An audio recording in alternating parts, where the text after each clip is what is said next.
Let's turn to Lanny Davis, Fox News contributor.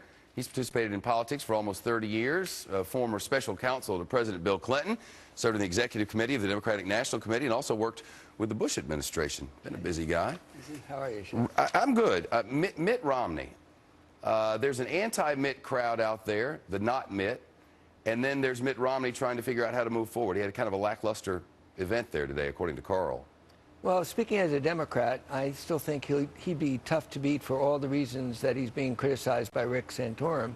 Namely, he's more moderate and appeals better to the center, which you have to once you get out of these primaries and appeal to the general electors. I think most Democrats would probably say he's the tougher candidate to come out of the Republicans. But I think he's making a major mistake in not releasing his tax returns. He's sort of digging himself into a hole about not disclosing.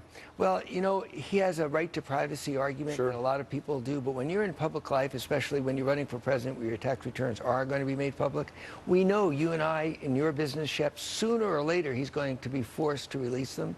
The only question is, how long does he struggle? And this is kind of crisis management 101. You get it out right away rather than letting the story build up. His problem throughout has been that he can't seem to break 25%. He didn't break 25% in Iowa. He will in New Hampshire, the neighboring state to where he's been governing to one degree or another for a long time. But aside from that, how's he going to bring in the evangelical Christian vote? How's he going to bring in the conservative wing of the Republican Party? Well, as I said, he has the advantage as a general election candidate of appealing to the center, but that's why he's in difficulty with the evangelical vote and the conservative vote.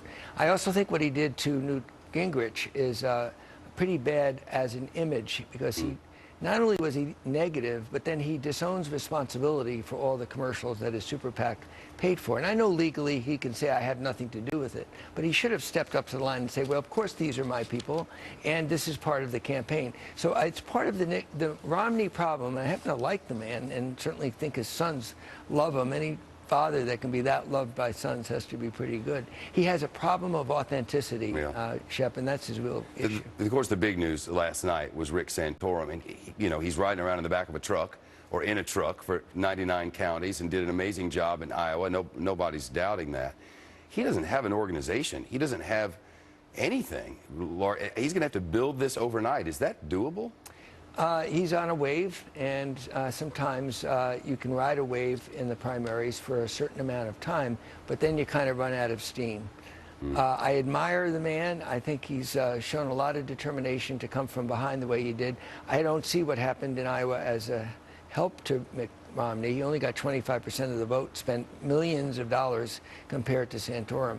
Santorum's problem is he's probably not electable because he's so far on the right. So it's back to the Romney strength is his current weakness. Lanny Davis, good to see you. Thanks, Chef. Good to Thank see you.